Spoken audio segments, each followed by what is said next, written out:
कहानी को देखकर आपको डर तो लगेगा ही, लेकिन साथ ही साथ उस डर के साथ अपनी कुर्सी की पेटी बांधकर आप बैठे भी रहेंगे। आपको हंसी भी खूब आएगी। आपको समझ भी नहीं आएगा कि आखिरकार ये हुआ कैसे।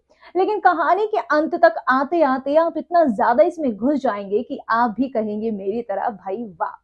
दरअसल मैं बात कर रही हूँ हाल ही में रिलीज हुई फिल्म अरनमनई 4 की, जो कि सिनेमा घरों में फाइनली दस्तक दे चुकी है। और ये फिल्म पहले आने वाली थी अप्रैल के महीने में, लेकिन इस फिल्म की रिलीज डेट को आगे खिसका दिया गया और 3 मई को ये फाइनली फिल्म रिलीज हो चुकी है। अब हम करने वाले हैं इसका रिव्यू, लेकिन उससे पहले आपको बता दूं कि इन दिनों जो है एक्शन फिल्में, थ्रिलर फिल्में, कॉमेडी फिल्में, रोमांस फिल्मों के साथ साथ हॉरर जोन को भी दर्शक बहुत देखना पसंद कर रहे हैं, जिसका सीधा सा एग्जाम्पल है शैतान फिल्म, जो कि हाल ही में रिलीज की गई थी और 200 करोड़ से ऊपर का आंकड़ा इस फिल्म ने पार कर लिया है, जिसमें हमें देखने को मिले थे आर माधवन, अजय देवगन और ज्योतिका जैसे कलाकार।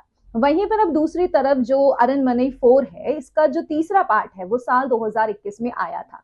लेकिन ये जो कहानी इसके 4th पार्ट में दिखाई गई है, ऐसी ही सेम कहानी अभी मैंने सुनी थी, शायद आपने भी सुनी हो, जहां पर एक पति को हार्ट अटैक आ जाता है, दिल का दौरा पड़ जाता है और उसकी जो पत्नी है वो ये बर्दाश्त नहीं कर पाती और वो छत से कूदकर अपनी जान दे देती है। कुछ इसकी कहानी में डिट्टो वैसी ही है, जहां पर हम देखते हैं कि पति को दिल का दौरा पड़ जाता है और पत्नी इतनी ज्यादा अपने आप को असहाय फील करती है कि वो अपनी जान दे देती है। अब यहाँ से कहानी शुरू होती है, क्योंकि जो तमन्ना का भाई है वो ये सोचता है कि इन्होंने सच में जान दी है या फिर किसी ने कुछ ऐसा करवाया है कि सबको लगे कि इन्होंने आत्महत्या की है, लेकिन बात कुछ और ही है। अब तमन्ना का जो भाई है वो वकील है, वो पूरी तहकीकात करने में लगा हुआ है, लेकिन सवाल ये उठता है कि क्या वो इसे साबित कर पाएंगे कि ये आत्महत्या ही थी या फिर जो उनके दिमाग में चल रहा है कि नहीं ये आत्महत्या नहीं, एक रचा रचाया प्लान था, क्या वो इसे साबित कर पाएंगे।